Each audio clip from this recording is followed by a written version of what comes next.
Disgusting, isn't it? Multiple fluids on the same pipe. This has likely always been possible, but the new fluid mechanics of Factorio 2.0 have made it almost efficient to do it this way. But how did we achieve this?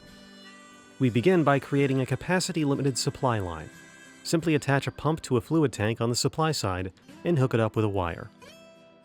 Set it to only pump while the fluid tank is not full. How full is your choice. A larger buffer will allow for more margin of error and longer pipe extents on the outgoing side, but may limit speed of operation.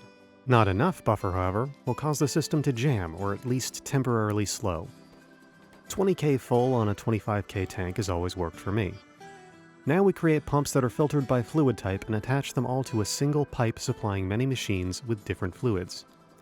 Add up the recipe costs of each machine to determine how much those machines need to operate. Add in an additional buffer up to twice that value and then hook up all the machines in series on a circuit network, all set to read contents. Set the input pipe to only operate when below the max value, and when the value is equal to or greater than that value, have a pump set to the same fluid drain the pipe back into the supply tank. For expedience, I find it's best to have the drain valve use multiple pumps because fluid flows more slowly at lower volumes and may take several ticks to actually empty. In this circumstance, we're using 10 oil refineries, which need a collective 1,000 crude oil and 500 water to operate. We can set the pumps to operate at values of 2,000 crude oil and 1,000 water. The new property of pipe extents having infinite throughput and one-tick travel times allows these single-pipe conveyance systems a shocking amount of speed of operation, and ironically, the pumps are now generally the bottleneck no matter what system you're using. I'd like to go on record and say I really like the new no-hassle fluid systems. But the nerf from 12,000 flow rate to 1,200 on pumps was both unnecessary and simply leads to stupid-looking fluid management systems like this. This should never need to happen. The advantage of using a system like this is the lower footprint. Aside from the additional space taken up by the tanks and pumps, these oil plants are now operating on 2 lines of straight pipe rather than 5 lines of broken underground pipes. This probably allows for better beaconing, although the speed of operations reached by heavily beaconed oil plants definitely begins to exceed the throughput limitations of a system like this.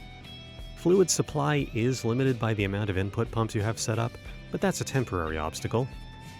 Equally important is the export side of the equation, and surprisingly, machines that are outputting multiple fluids will only attempt to export one type of fluid at a time uniformly.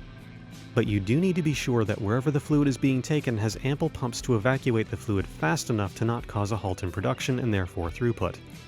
But here as well we discover that fully emptying a pipe is not a very fast process. The flow rate as content approaches zero is on a curve, and therefore the last few drops take the same amount of time to get rid of as several thousand units at a higher volume.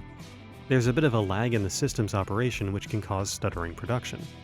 And this is ultimately how a multi-fluid single-pipe system ends up being possible but suboptimal. It literally just works, and it's not even that much more of a hassle compared to setting up all the additional underground pipes. For anything but megabase levels of production, you can just go ahead and use this. And I've actually found an application for this in the design for a single assembler bot mall I've been tooling with. Might make a separate video on that. But before I go, here's one more useless design you might have already seen, a fluid dashboard. It's a bit of a pain to set up, but by using colored lamps you can make an at-a-glance fluid level reference. By the way, when I say single pipe, I do mean single pipe. You can easily connect the input and output pipes of these machines, and they'll still self-regulate. Water, crude oil, petrol, light oil, and heavy oil all on the same glorious pipe extent. However, this does dramatically increase the evacuation lag and therefore limit throughput, so it's inadvisable.